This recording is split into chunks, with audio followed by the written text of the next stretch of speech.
We should be live now. Here we are. So welcome everybody to Love Speaks Love. I'm Denise, your host, and my beautiful guest today is my dear sister, Sally Sherin. Welcome, sweetheart. Hello, everyone. I'm just sharing this to my profile so that everyone on mine can see that. Awesome, and I'm doing the same. So just bear with us for a second or two. If anyone watching wishes to share it on your page or in any groups, that's always really, really helpful. Thank you. And just waiting for people to gather as well. There's Becky. Hi, nice Rebecca. to see you, Becky. Oh, there was a little bit of feedback then. If you do have your Facebook on your computer, maybe just turn it down. I can't hear it now. Oh, right, yeah. There's no volume on that, though. It seems to be all right. I can't hear anything now.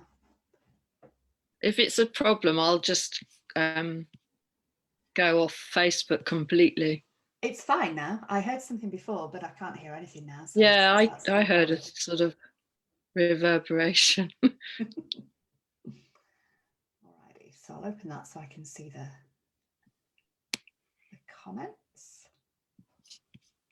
So for those that don't know, Love Speaks Love is a platform for people to gather and have a conversation, share wisdom, experiences, and also sometimes to do ceremony or a process. And we're going to do all of the above today.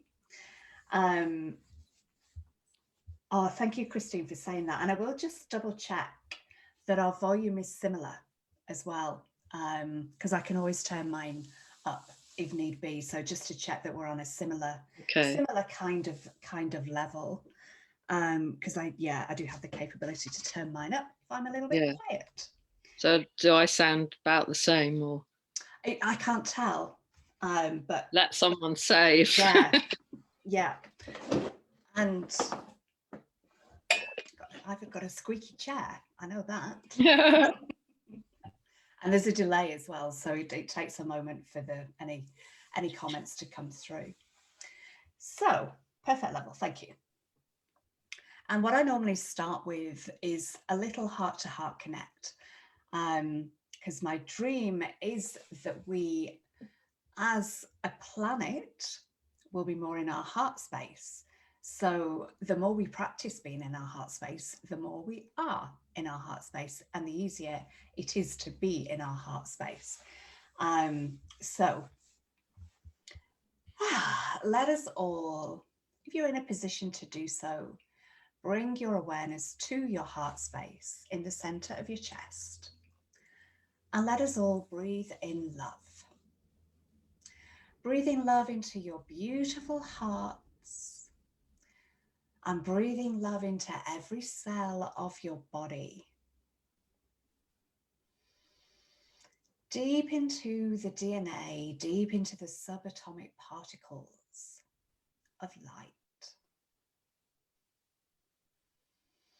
And let us all breathe out love as well. And if you wish to send love to any places or situations or people that need it, we can take this opportunity to do that.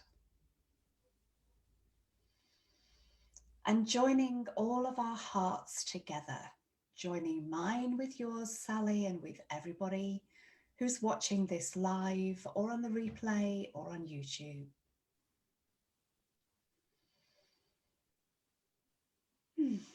And visualizing that as we do that, there's a web of light being created around the planet.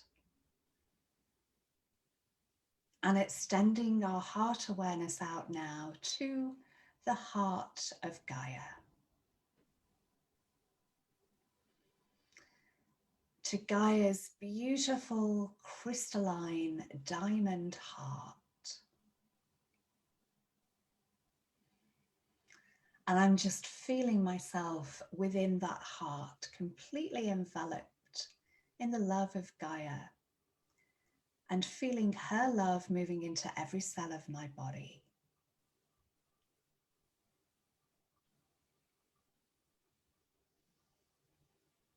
And feeling her recognition of all of us and her gratitude for all that we are and all that we do.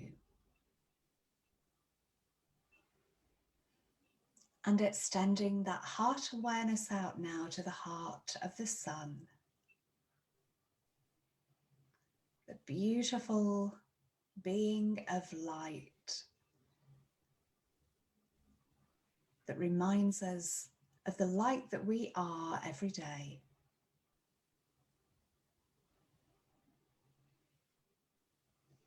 And feeling that light and the love from the sun moving into our bodies, perhaps through our hearts or perhaps through our solar plexus to our inner sun that we all have.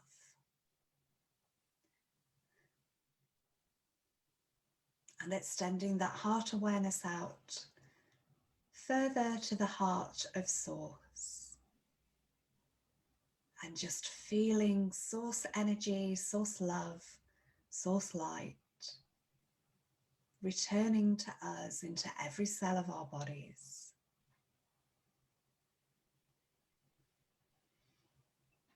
Breathing in love, breathing out love. And recognizing that we are all one unified field of love.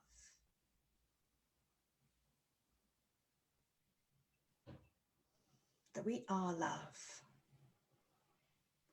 One heart, one love.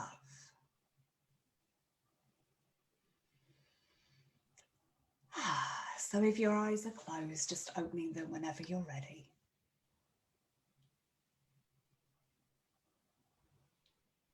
Thank you, Denise. That was beautiful. I always find it so hard to come back. Mm. Like, can we not just do the show with our eyes closed like this? Yeah. Telepathically communicating. That's the way of the future. Yes. Oh, it's a real pleasure to have you here, Sally. I'm really joyful that you agreed when I got the nudge to invite you, that you agreed to come on. Really exciting. Thank you so much for asking me.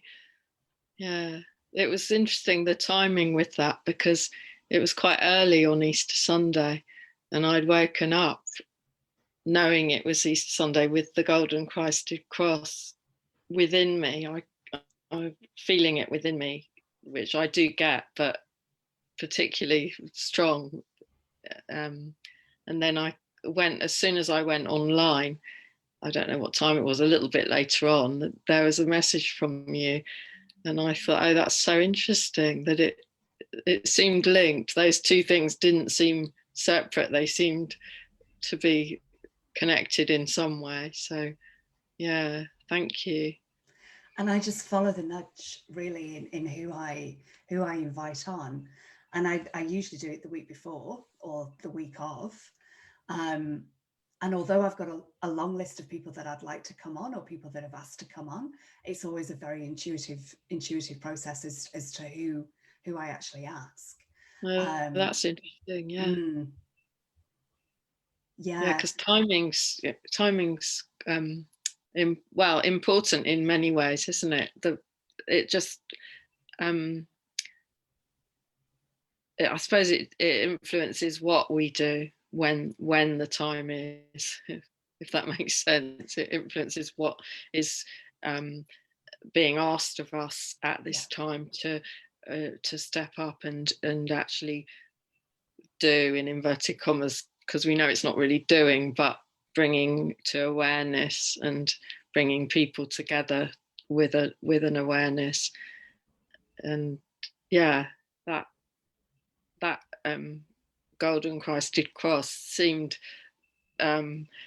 prominent for, well, it seems prominent for humanity in moving into our sovereignty. And maybe we're reaching a sort of crux at this time where people ignite that within themselves, people who haven't been aware of that feeling of autonomy and sovereignty yet.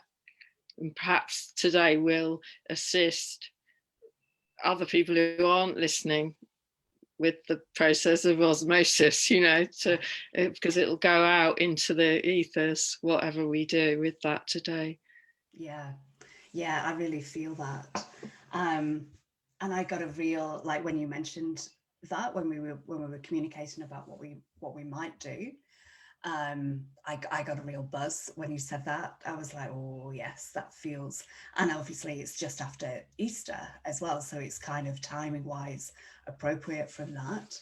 Although, you know, I think any time to do this will be appropriate, but it almost seems like there's an extra burst of energy to kind of fuel it at the moment.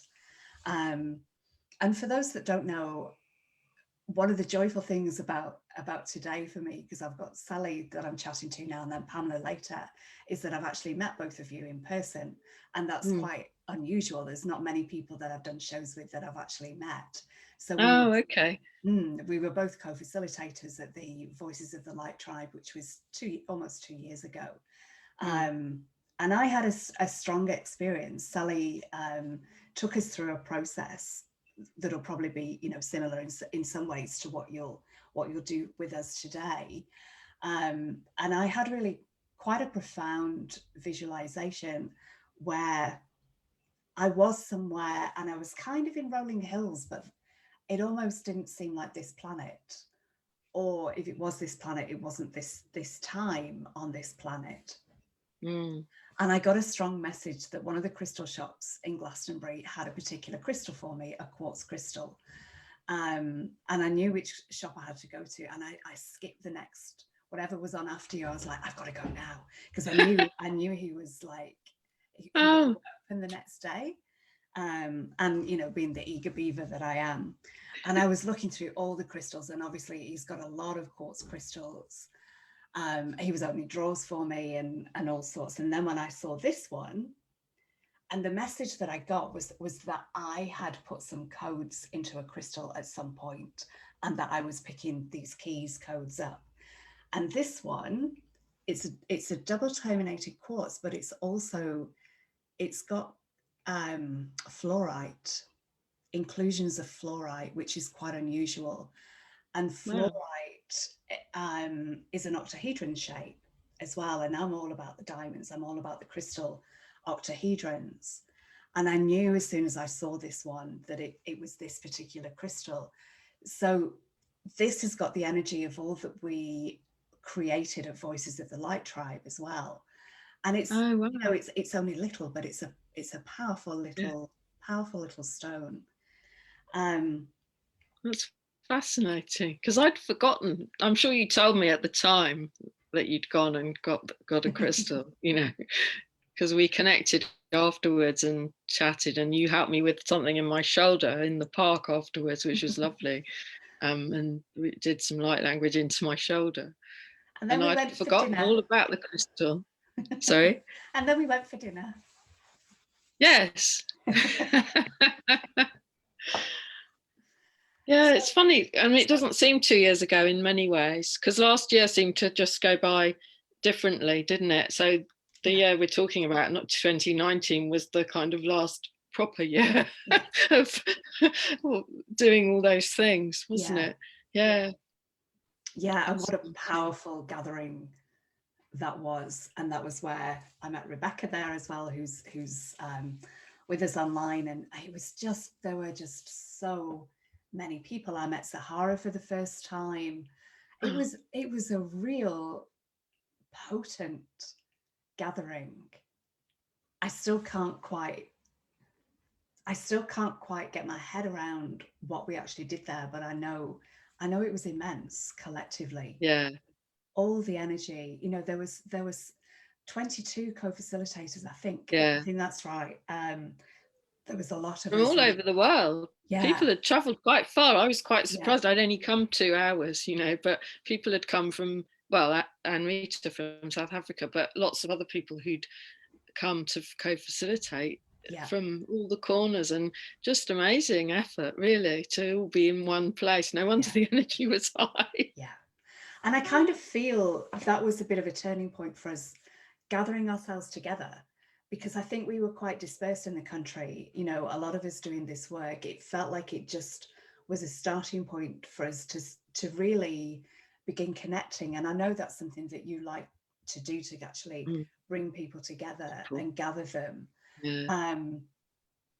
There's something when you're in physical, there's something to do with the codes or keys or whatever you call those things that flow between people that is magical. And often I don't know why we're doing something, and I arrange a group and people come and people don't know why they've come, and we sit in the circle, and then things sort of become, things transpire that you couldn't have planned. You know, so many sorts of coincidences, which of course aren't really coincidences, but you know, and you think, oh wow, so that's our higher selves or aspects of us getting us to go to a place so that we can have that experience together and do that together, do something, allow it to flow. Yeah, it's fascinating. I'd love to hear how you went from being a teacher, like how your journey was from being a teacher, like what kind of teacher you were, and presumably that's given you something that you're using now as well. It's like, you know, me being a nurse, I don't regret any of that. None of it was wrong. And it's been an important part of my journey. So how did you get from being a teacher to being a Qhht practitioner? I think, yeah, I went into teaching I was working in corporate finance in London. You wouldn't believe that. And I really didn't fit into a suit.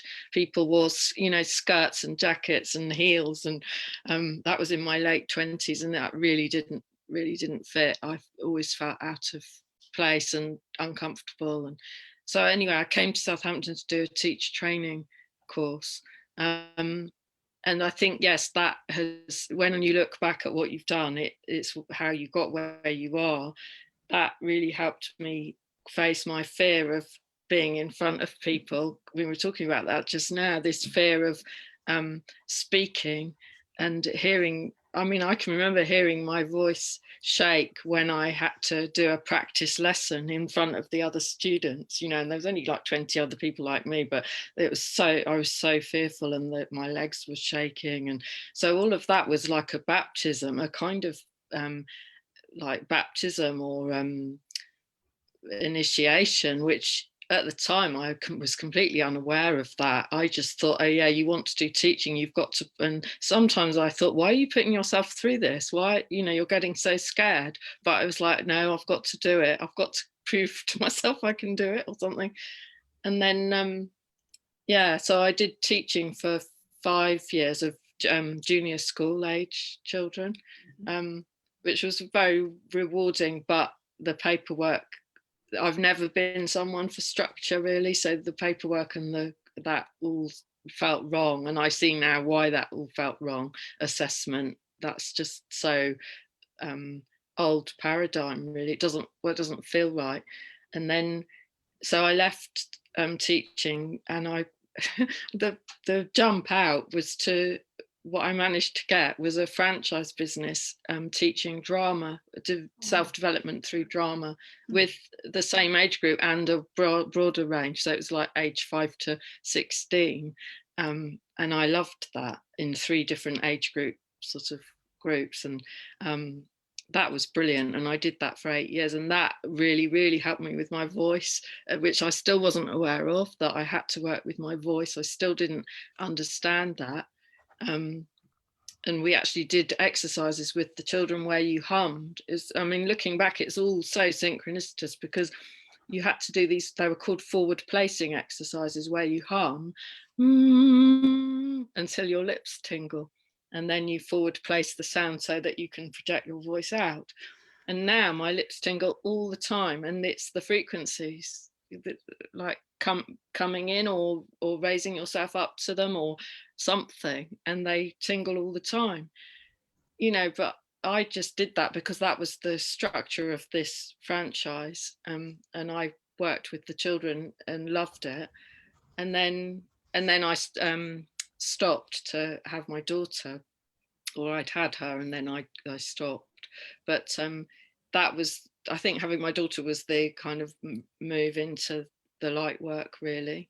And that was around about well, mid-90s, probably early 90s, when I first came to Southampton, that I started going to talks about aromatherapy and all these different things, and meditation groups, and went to see David Icke speak in Portsmouth in 92. So yeah, things like that all sort of led me into like where we are now. But then you don't really realize that you've got a place.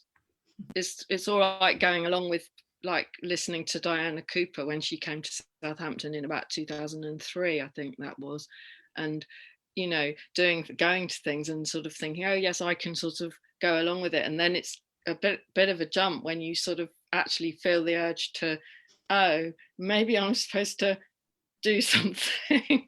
So that was probably around 2007. I started a group in Southampton called Good Vibrations, and we met on Sundays once a month. That was for a few years.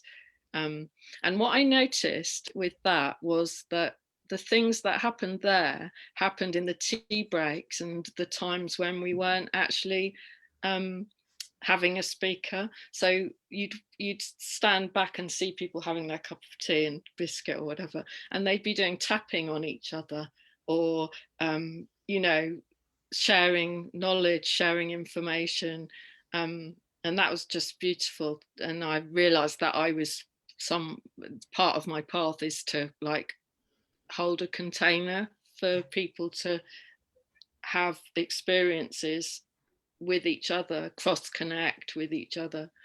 Gosh, I didn't realize this was going to be so long, but keep going, it's awesome. So I trained in EFT and reconnective healing at the end of the 2000s, so 2007 and 8 and 9.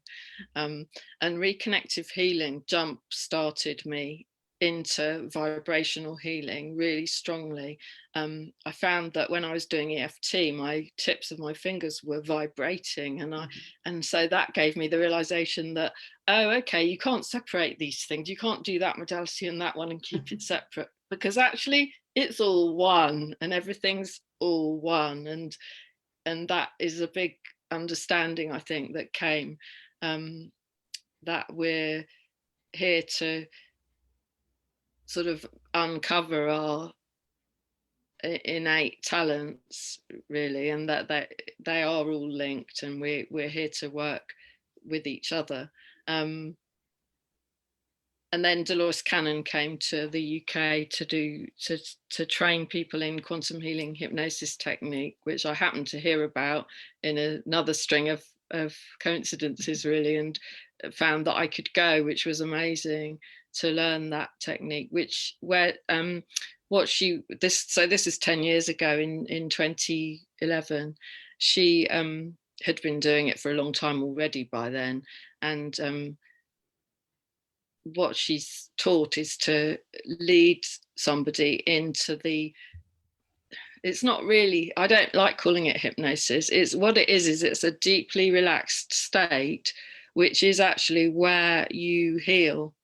That is how you heal, by going into a deeply relaxed state. And that is where you get your connection with your higher self, or higher selves, as I now understand that there's many, many aspects of us.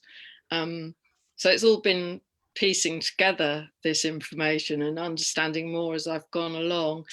And I think probably a couple of years after I'd learnt that technique, I started trying it out in groups. The idea came to do a group journey, and I wonder what would happen. So there's always this inquisitive, what would happen if you tried that, you know? And what happens if you do it in a group, in a room? Of course, before 2020, we didn't really have to do everything on Zoom. So we did it in a room.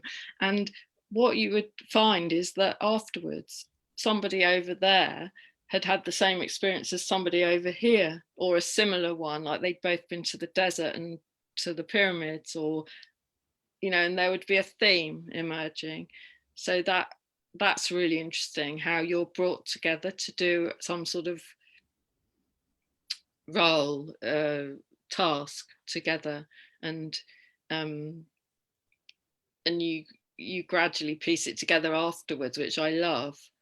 And then now in this last year and whatever it is that we've been in, of course, we're doing these things online now, and it's amazing how you can still have that experience, and it's really helped us to realize that we're not sort of isolated in our towns and villages. We can work with energy across time and space, really. Yeah. I don't know if that's Yeah, that's amazing. enough for now. There's a couple of things to pick up on from that for me. So I learned theta healing when I first went to Australia, and theta brainwaves are the brainwaves, I believe, that we go into when we're under hypnosis, when we're in that deep relaxation. Exactly. And we're quite suggestible in that kind of space. And I feel when I do my sessions as well, and I used to feel this when I was doing the sessions at the Backpackers.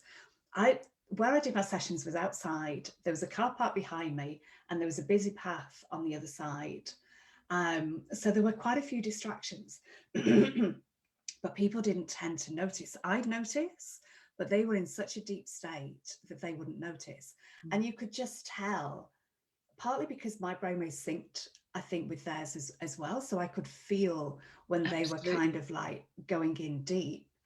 And then you go to that space between awake and asleep. And you know, sometimes the breathing is that like, so they're not quite here, but they're not quite there, and they're in that space between, which it's the realm of miracles. Yes. And I love being in that space, like, you know, and often, you know, my eyes will twitch as well, you know, when that's coming through, and I can't like do it to order now, but when that energy is coming through, and it can be a bit annoying as well sometimes, because you're like, just relax, keep still, but you can't, because the energy is coming through so strongly. And I loved what you said about Zoom as well. And it reminds us that we are in one collective consciousness. The fact that we can do this, which is a miracle to me, you know, there's not only me and you speaking, but, you know, we've got 20 people watching as well, and listening to what we're saying, which is, you know, it's nothing short of a miracle, really. But it feels to me like it's a precursor to us not actually needing the internet to do that holographically we'll all be able to, like, you know, meet somewhere. And what Absolutely. you said, and meeting light council, I really feel that's what we're headed towards, is meeting in light council together, telepathically, and going there while we're in theta, and meeting each other there as our highest beings. So I see it like Russian dolls, so little me, and then all these other versions, and everyone all round in the circle, all big, white, majestic beings. And I love as well that you brought up about the throat, because a lot of us that are doing this now, it's not our natural way of being. We don't particularly like to be in the limelight. You know, I didn't like putting my hand up at school. I didn't like, oh, everyone's looking at me, stop it. I didn't enjoy that. So for me, in my progression as a nurse, I remember having to stand up in front of a whole room full of consultants. It was quite a daunting experience, and I had to present something that I'd done an audit on, and my legs were like jelly, and I had like a plinth kind of thing that I was leaning on. And I think if that hadn't been there, my legs would probably, it was holding me up. You know, my arms were leaning on it, but it was definitely holding me up. And I was in a women's group that met online for a few years before I started doing this kind of work. So I got used to seeing myself on screen, because that can be quite intimidating for people as well. You know, not Oh, everyone yeah. enjoys hearing their own voice, enjoys seeing themselves. And I think it's a real poignant time at the moment. It's really important that a lot of us are being called to step up. And I think this is why it's come up in our conversation, as Yeah. a way of reassuring people. And it's all right if you're nervous when you do it as well. Nobody really cares. Nobody's really judging you. But if you're getting the nudge, you're getting the nudge, and there's a Yeah. reason. There's a reason for that. Yeah, it is interesting. I think it's possible that those of us who are called to this kind of work that we're doing, you know, bringing groups together, we're the ones who've been persecuted in past lives, as it were. I mean, that whole idea of past lives is only a stepping stone, because where we're going, we'll understand that everything's timeless. But while we're on the way, it's quite useful. And we have had those experiences in that sense where because we're the ones with the ancient knowledge, and so we were feared by the powers that be because we knew things. We knew how to use herbs to make magical things happen. So when I had my Qhht session for myself, after I'd trained, I went into a past life as a herbal lady in the woods. And I don't know what the year would have been, like 800 or something like that, maybe. I don't know. But really interesting, lovely little wooden hut house that was beautifully done, that I'd built myself. And I used these special herbs or flowers to make into something to go out of the body, so that I could go out of the body to work in light council, in a council of 33, while I was out of the body, you know, while my body was in the little house. And I was the person who people came to for herbs, and I had all the animals coming, and you know, but it's so interesting that, you know, obviously they didn't want us, you know, so they had to take us out in those lifetimes because we were weird and we were a threat to the status quo.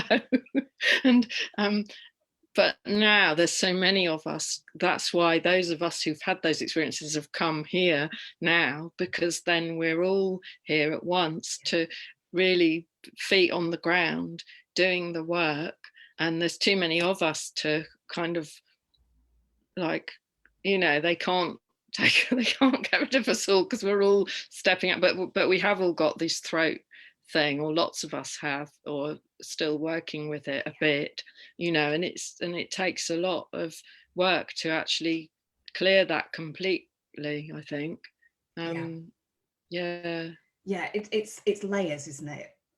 When I had my first Reiki session, the place that I felt the heat the most was around my throat, and she wasn't even touching, and I used to teach this as well in teaching Reiki, that you don't actually touch somebody's throat because they're probably going to feel like you're strangling them, because that is such a sensitive area.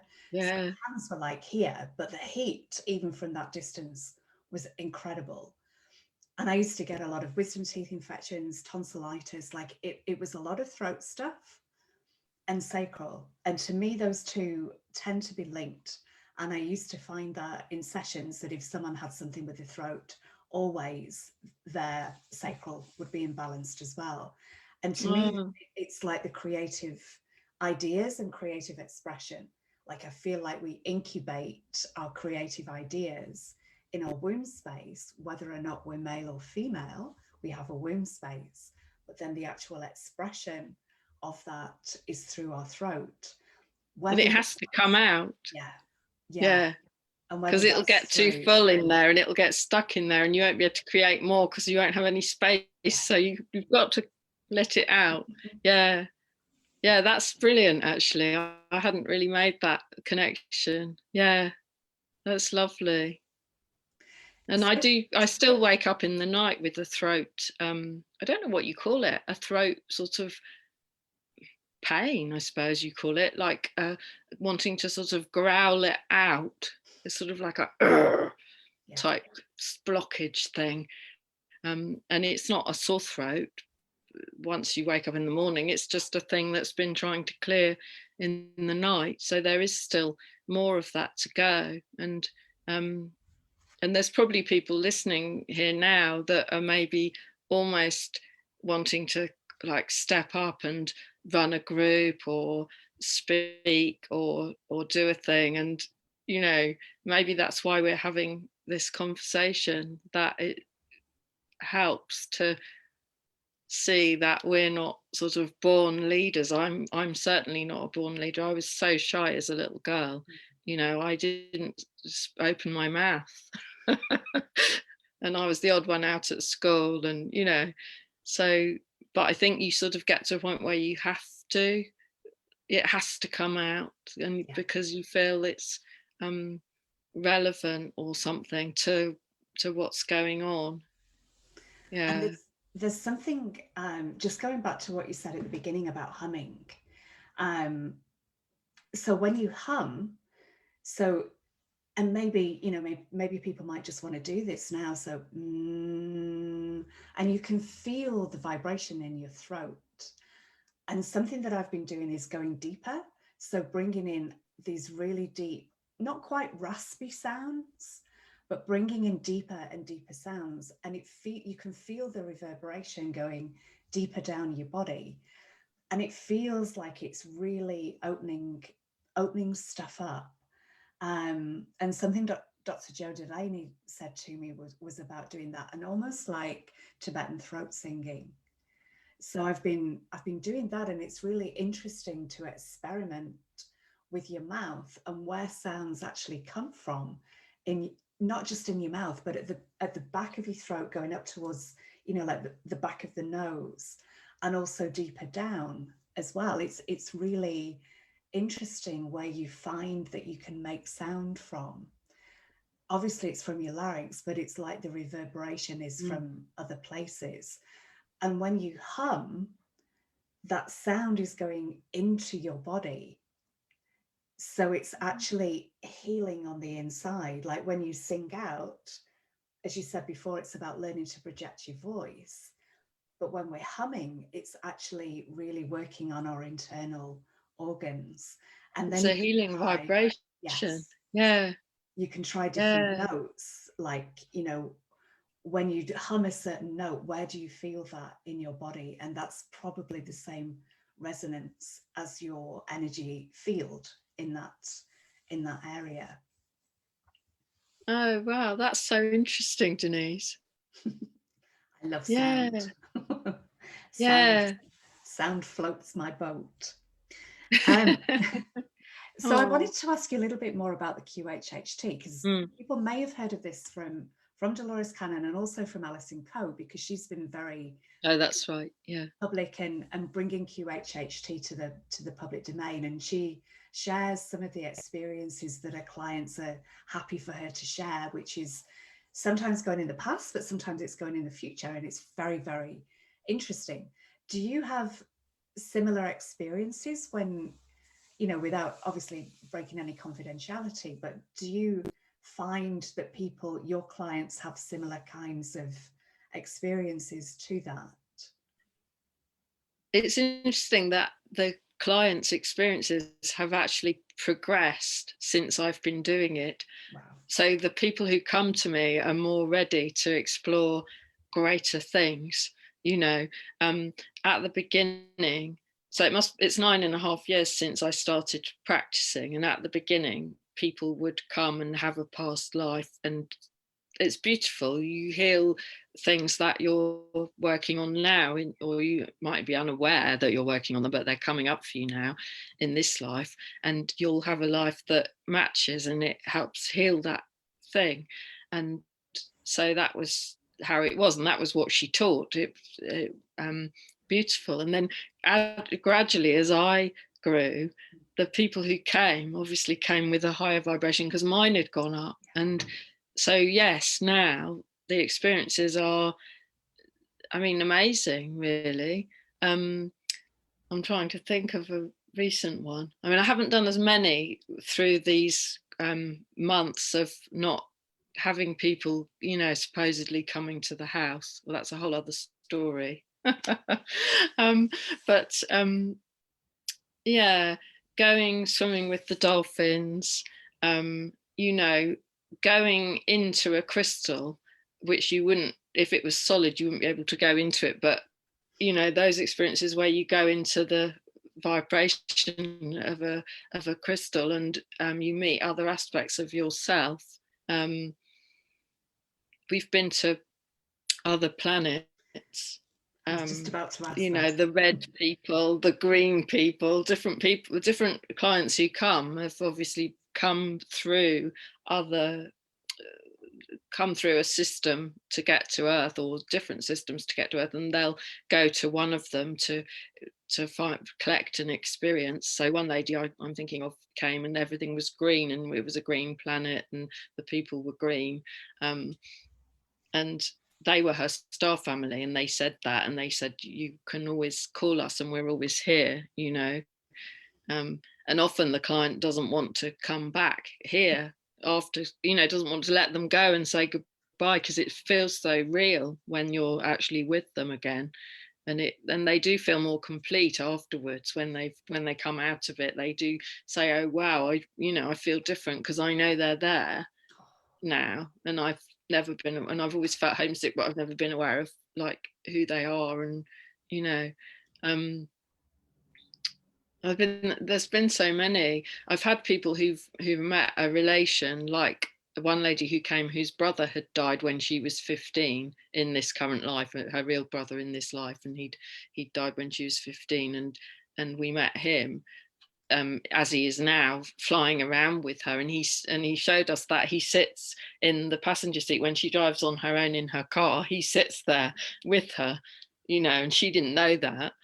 So it's lovely to find those things out, and to you know, it's very reassuring really for people to understand the bigger picture, and that what we see here isn't just the only thing that's here.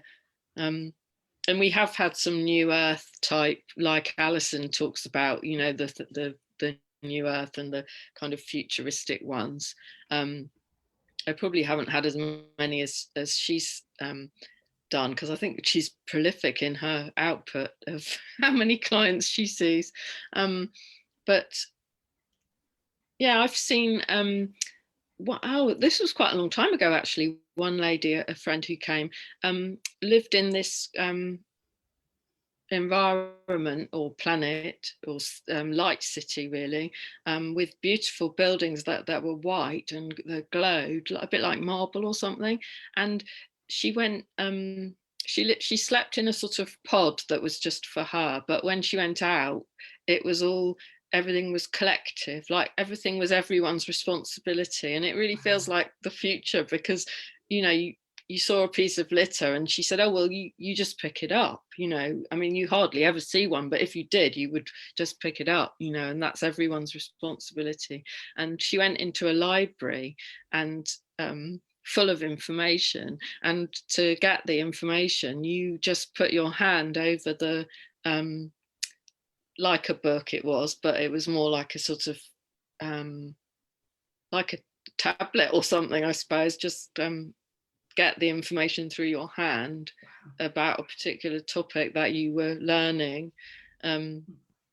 That's fascinating, I think. It's been really interesting. Have any people gone to the space between lives? So this is reminding me of the book. Is it Journey of Souls or Destiny of Souls? Or I think the writer maybe did both. And it was a hypnotherapist who found that clients were spontaneously going to that space between lives and sharing information about that. Does that ever happen? Yeah. Well, yeah.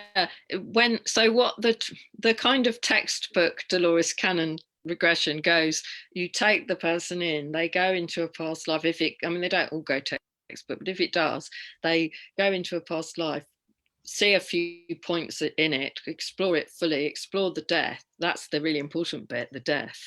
Go through the death, which is so important. And it changes a lot within you to go through that death. And then you're in the life between lives. So that is the place where you'll get a review of that life, and you'll be able to ask questions. So why did you show me that life today? How's it relevant to my life now? And and sometimes I ask, is that father in that life that you had that issue with, or whatever was going on there, is that father there? Are they in her life today? And the higher self knows, they'll say, well, yes, it's so and so, or no, that's not relevant, he's not in that life today, but that one was, or so then that's brilliant. That's the bit where you get communication with the higher self, really, in that life between lives place, the space between those lives. And sometimes people have actually then jumped straight into another life. They haven't dithered in there, they've just gone in as a baby again, and I'm thinking, we're doing another one, and because you can't stop someone once they do that.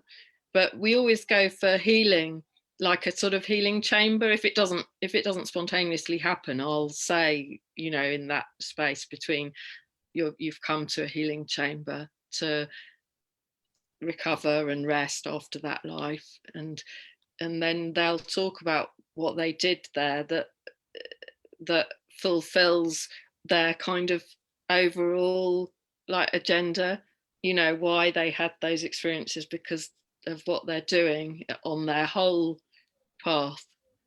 Yeah. Amazing. Yeah, that's incredible. I learnt something in Australia called crystal dreaming, and in that you create a crystal grid around someone, and you kind of like go through the body and check for imbalances or hotspots or whatever. And then quite often people would go into like a past life, and I kind of evolved that a little bit for it to become more of a past life regression. And I remember once when I was working at this massage place and someone came in asking for a past life regression, and I didn't have all my crystals with me. And I got the message, you actually don't need the crystals anymore. Like it can help for people to get into that space. And it was maybe a little bit of a crux of mine too, to feel that I needed those to be able to do it. But often it would start with, look down at your feet. What are you wearing? Like, are you wearing shoes? What are your feet like? Or what's on your Absolutely. feet? Yeah. And It's then interesting how that really helps to have yeah. that, to look down there and to look at the ground around the feet and see where you are. And like when I have someone walk into the place where they lived, at the beginning of when we're just in the past life and we've explored the person, walk into where they lived. If you look at the floor as you go over the threshold, it's so interesting. They'll see it so clearly, the flagstones or the rug or whatever it is, and then you sort of piece bits together from that, because you can widen it out. And if it's dark, sometimes they'll say it's dark or I don't see anything. I've had that quite a few times. It's dark, I don't see anything. And sometimes it helps if I give them a light. I'll say, well, I'm giving you a lantern.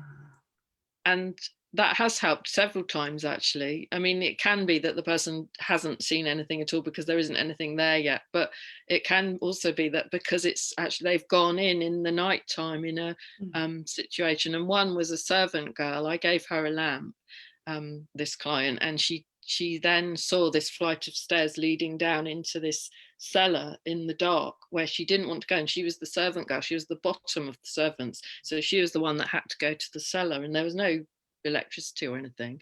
And she had to go presumably without a light. I don't know, but she was so scared. And that's why we went in on that day, because often if there's a trauma, if there's a strong emotion, you'll go in at that time because it's like in the sort of memory bank or something.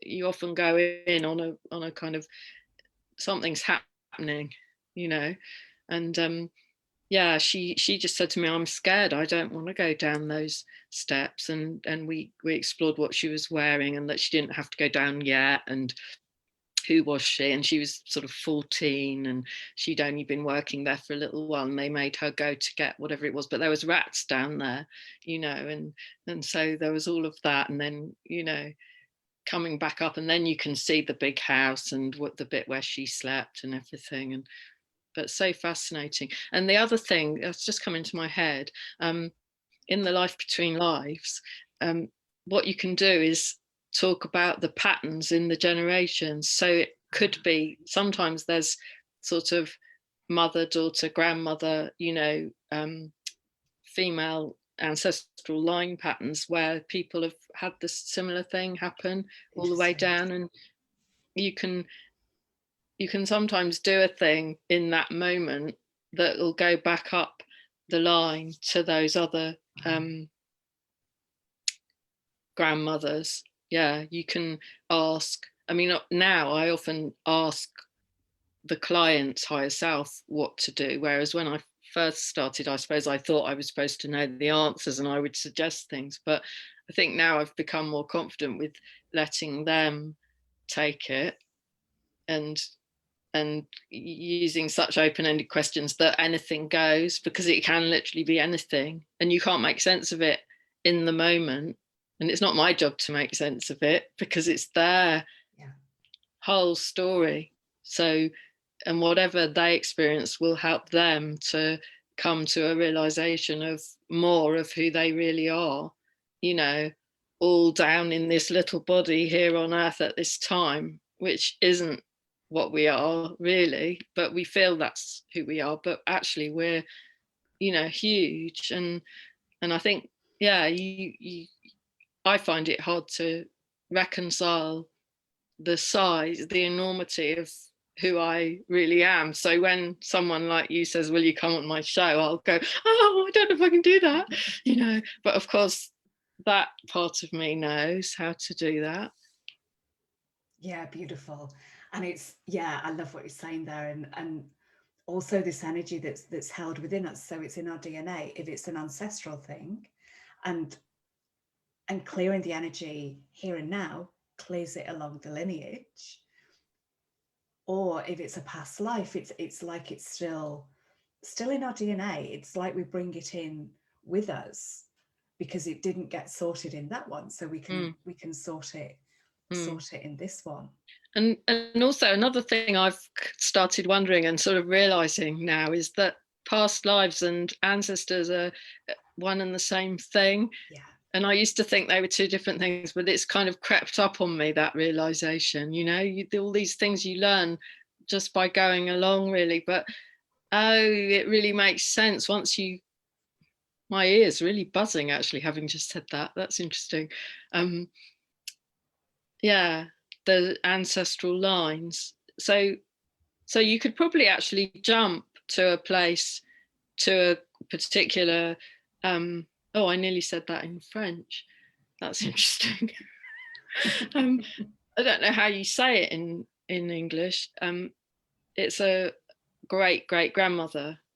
So you could probably jump to a particular great grandmother. So I must have a French great grandmother because I nearly said arrière grand-mère, because I do speak French, but I don't know why that came first out rather than in English.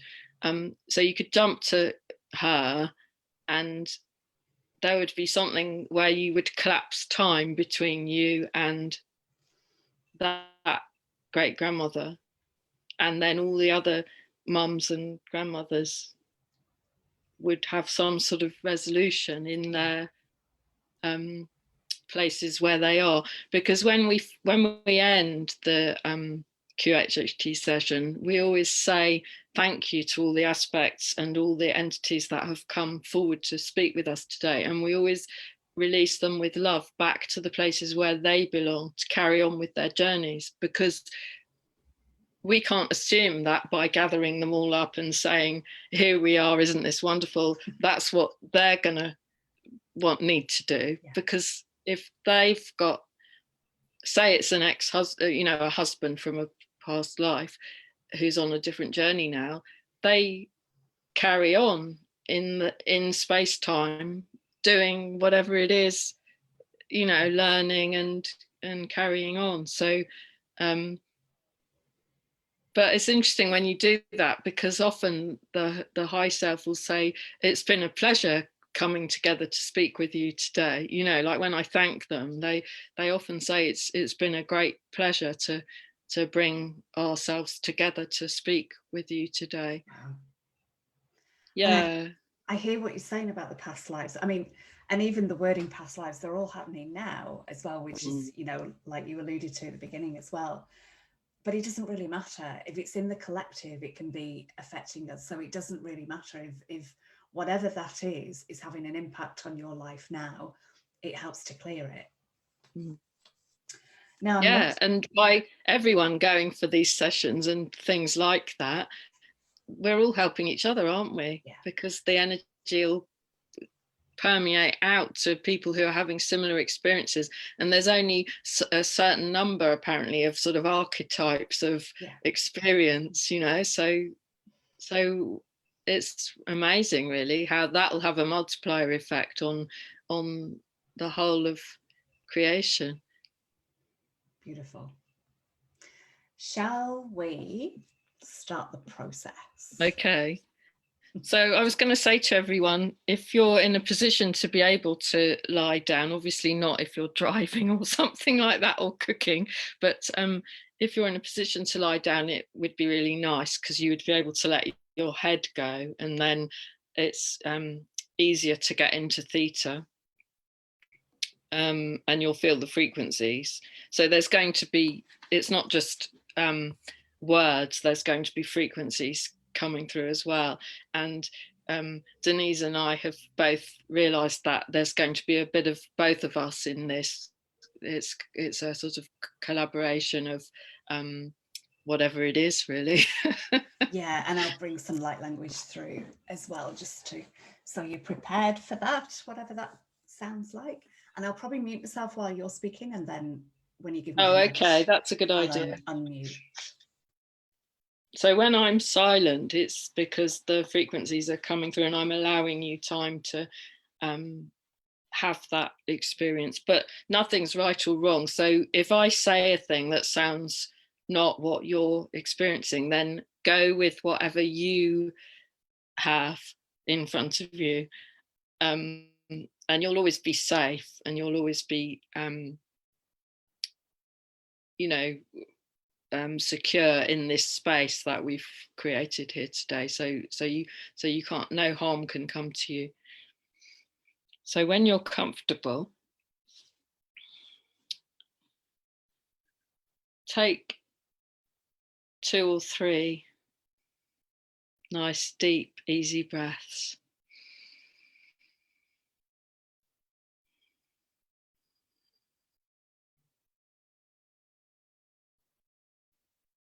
Just let yourself relax and your body melt away.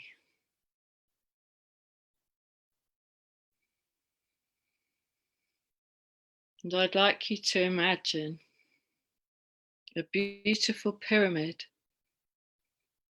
composed completely of white light. It's a beautiful thing to see. It glows, it sparkles,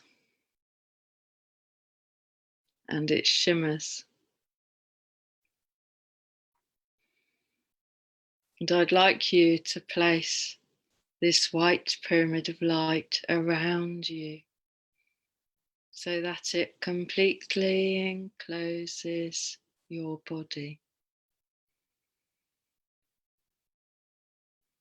so that you are completely enclosed within this beautiful pyramid of crystalline light.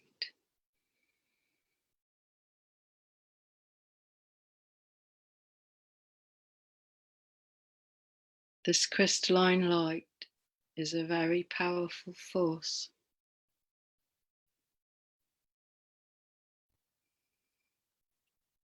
And it connects you up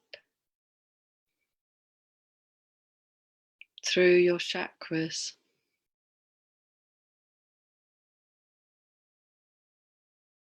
up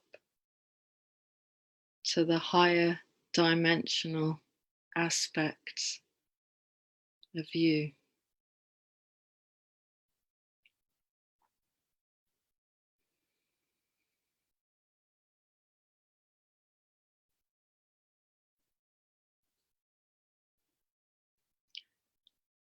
And you find yourself today in a beautiful meadow, a meadow of very beautiful wild flowers and grasses in the sun, which slopes down gently to the sea.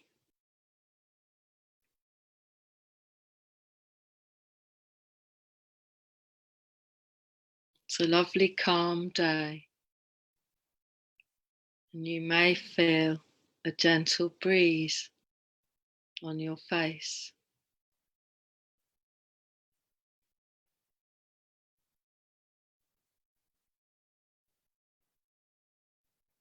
And perhaps you're walking gently through the grass in the sunshine, enjoying the fragrance of the flowers and the sounds of the birds. You may notice your feet walking on a path.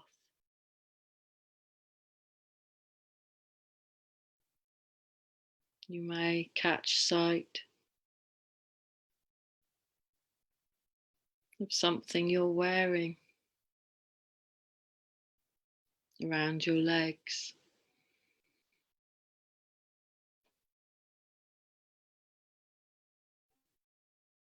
Perhaps you're carrying something.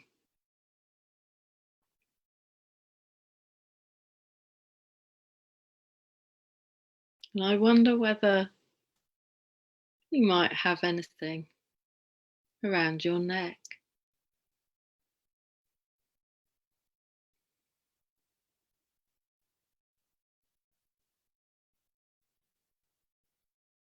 If you see anything hanging there, just ask what it's for.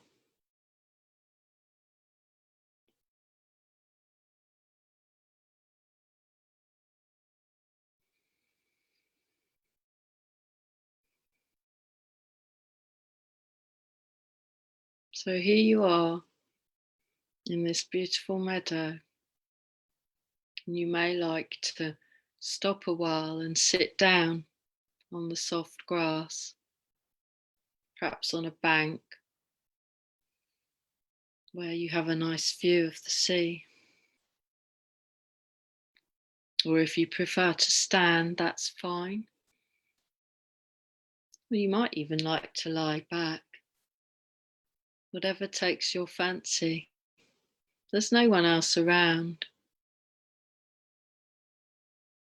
Just a few butterflies now fluttering past you.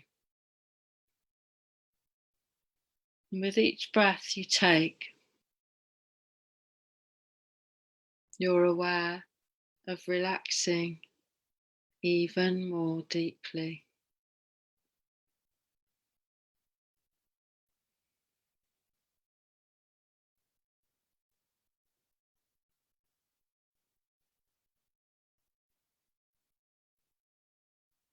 You can feel the sun on your face.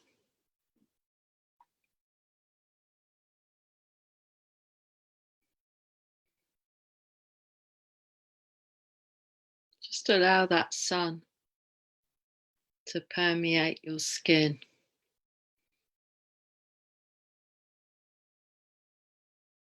Allowing any codes or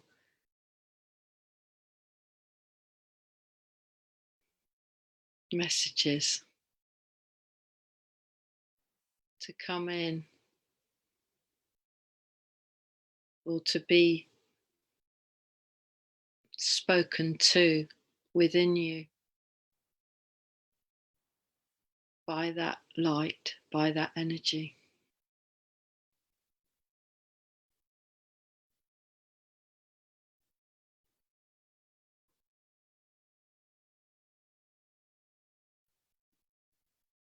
This is the golden light,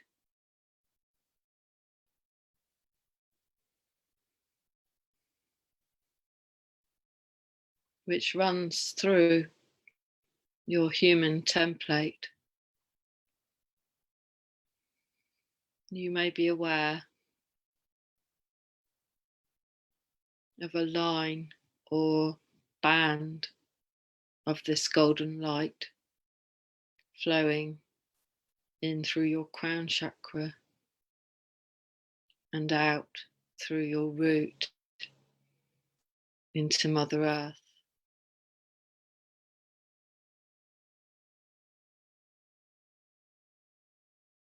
The energy from Mother Earth flowing back up through you, through your superhighway, connecting you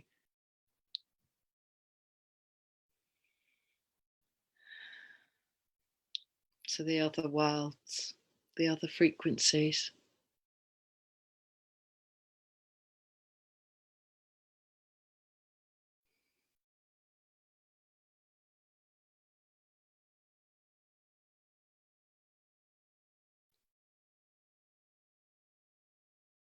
Become aware of your heart space now, the center point of that highway.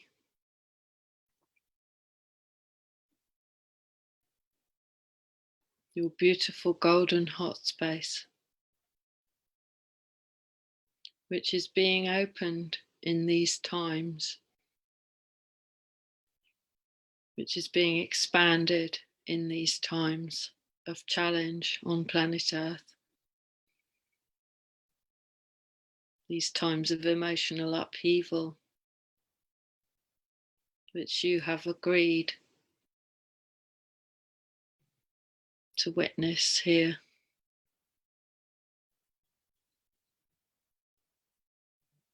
On Mother Earth.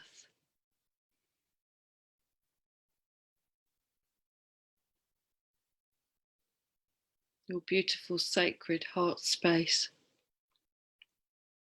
welcomes your attention.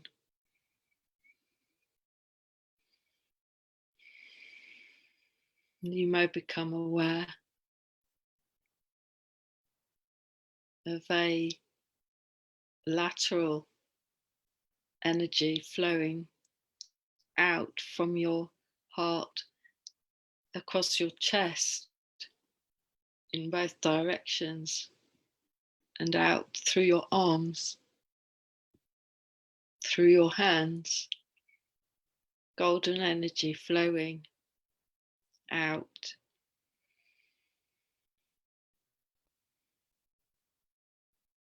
To the others in this circle today,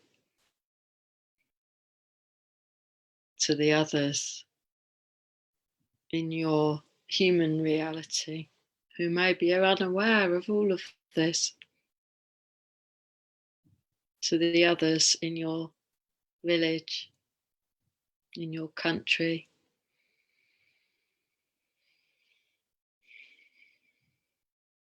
in this wonderful world that we're in the process of transforming now.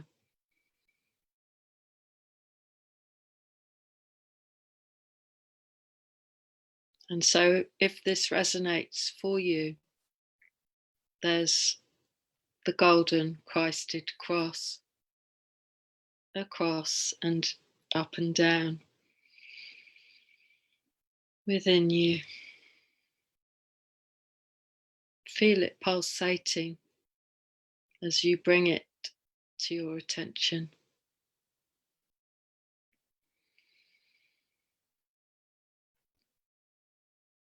This is an ancient template which you've known before in other times, in other times on earth, and maybe in other times or spaces or experiences beyond earth.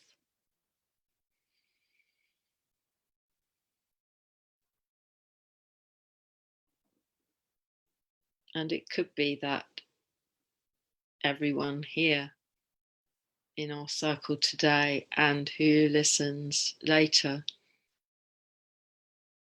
were all together once in a physical community or circle, and that we knew our golden Christed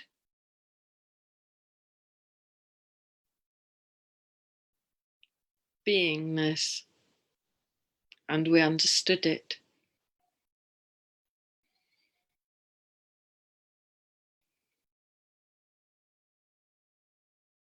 And whether this resonates for you now, or maybe it'll come to you later,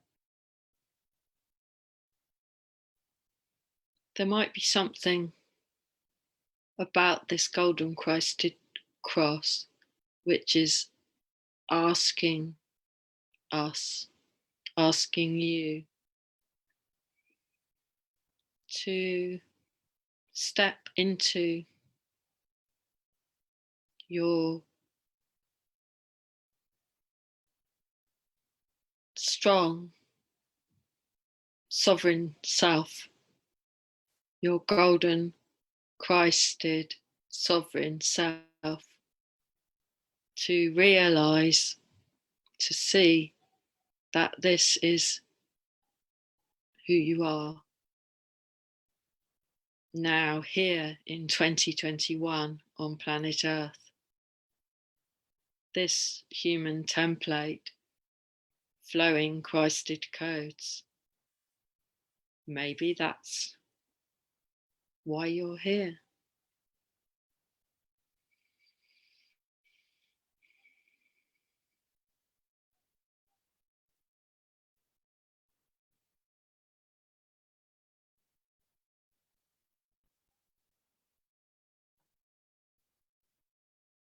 So just witness that flow now.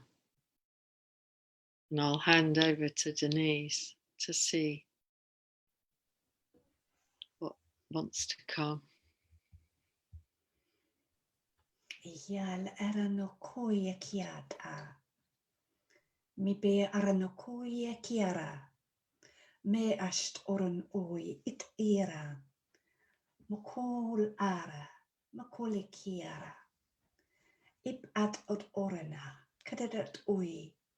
Mikille kierat ot oi est la bakale kia. Ihan orat da aya. Koia iasht aron o kod. Me at onana kiale I aronoko a. Mahal aronokoia kia. Me belle I hierot by arlot ona tatana ayakun. Me kile kiaronotona kiat asht a. Hiele I ai arnokon akitit arot ukia.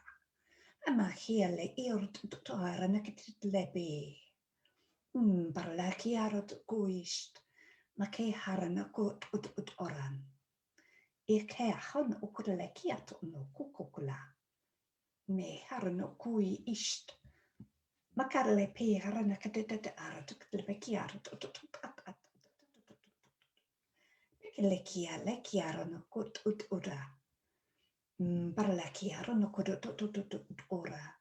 Ba aran ike ist arat at ui. Mahal aran oi kele. Hole kiaran ukrele kia barutotun. Ma erle kia ui ta. Ma kale kiaran o koista. Hiele hia ora naya to la bakiana. Hole kiara totun a I ist. Hole kika ta. Arna te kia ona. Me hiel eran o koiast. Helikiaron o kuku Holekia Branai, Ititula Bakara Didi, Holekia Ranaya, Holekia Rotutuin, Ho Ara Adididi, Erunokona Maka, Etikushta.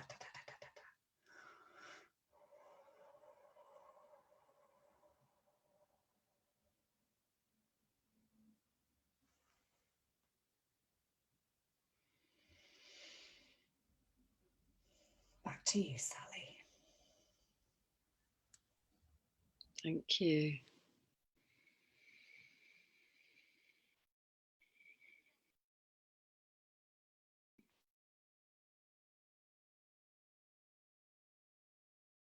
So as all of that settles into you, allow yourself to become more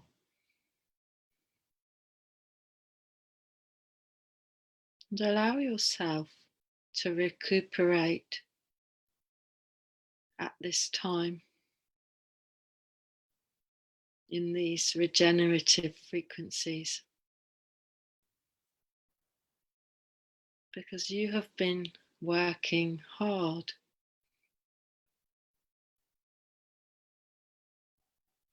assisting with holding things together here on planet Earth.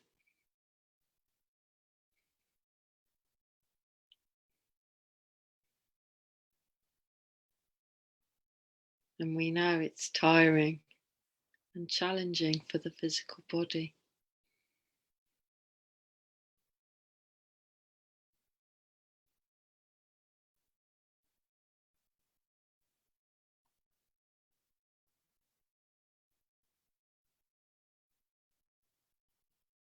And when you feel ready,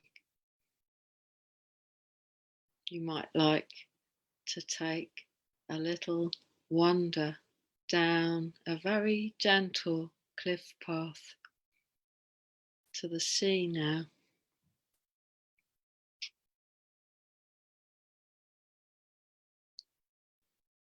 It's not very far. And you soon find yourself on a little beach.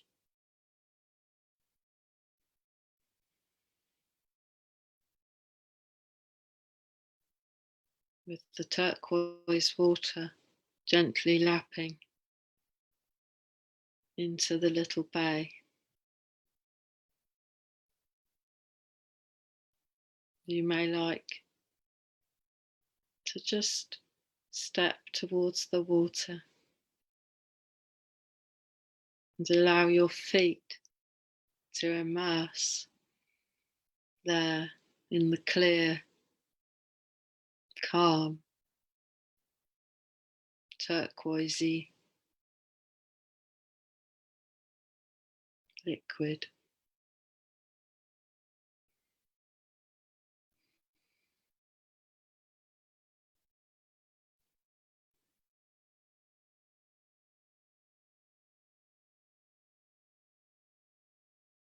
You may feel to sit down in the water or even to float there in the shallows for a moment.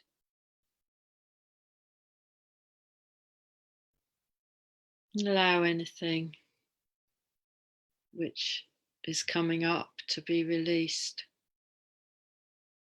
into the water, as the high frequencies may have stirred things up a little within yourselves to assist you to release some old patterns or some old emotions that you no longer require.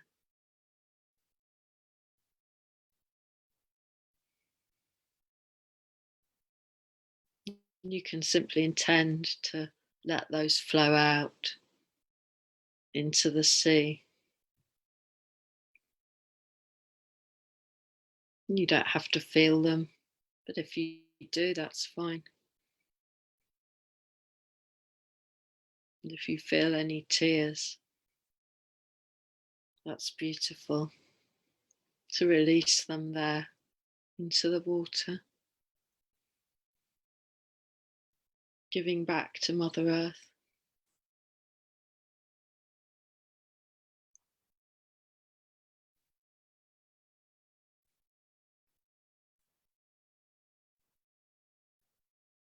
And when that is done, there may be energies or codes to absorb from the water.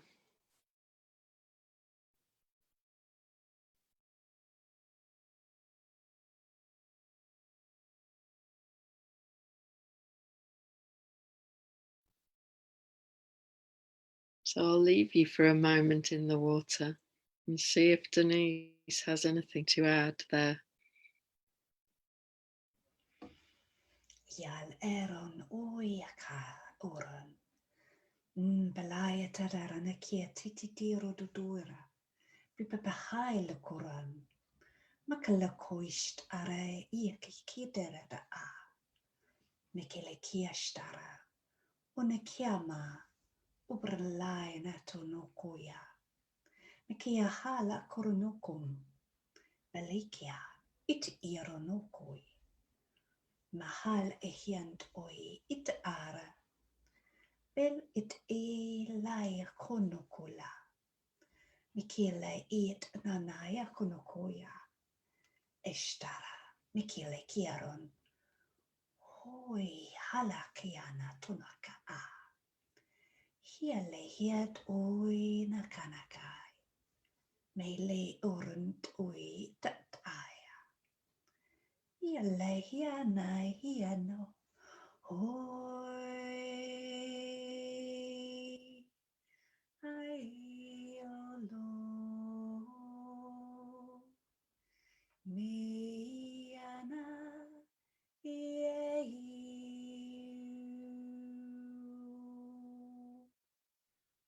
Malasht aran ub artet ayanakiana. Hol aranaki lekiarano. Mehiad eran ukororan. Alakiala ikit oya katat ona. Mekilekiesta. Mekit ut oyana.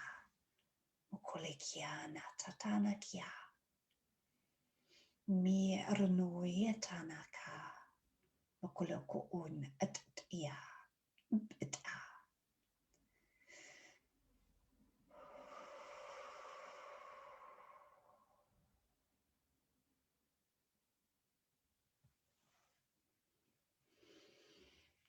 Thank you, Sally. Back to you. So there's an ebbing and a flowing there, an exchange between you and the water, sharing your gifts, an ebb and flow,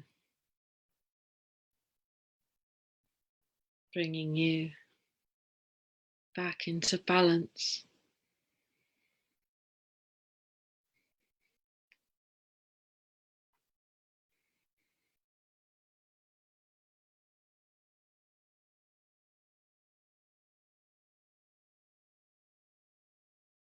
And when you feel that is done, you can step out of the sea and come up onto the beach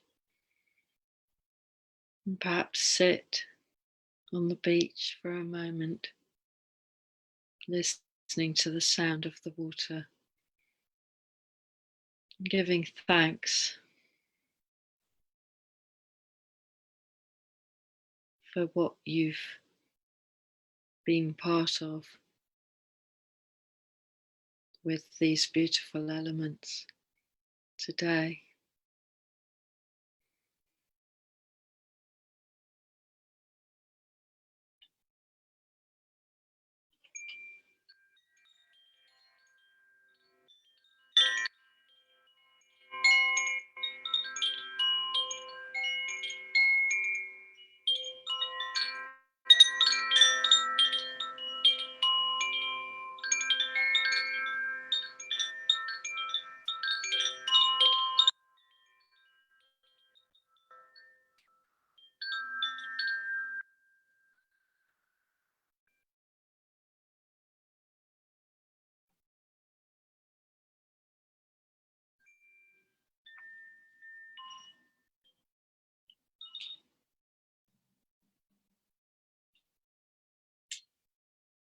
Thank you, everybody, for taking part in this little journey.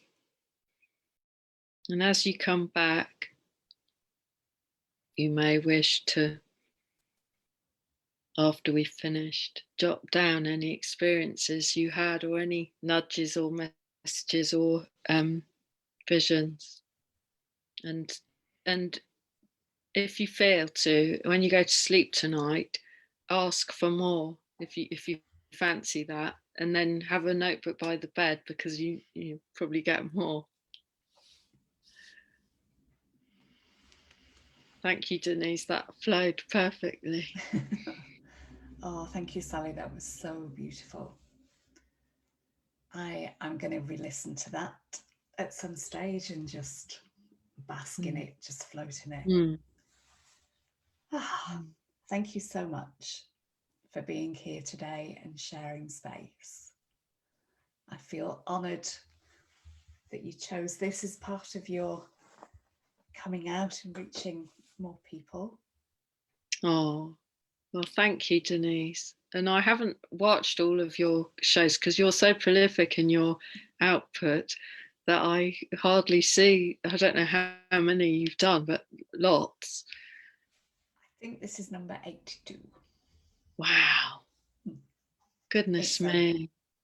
That's amazing what you're doing. Such a lovely service. Thank you. Connection really service.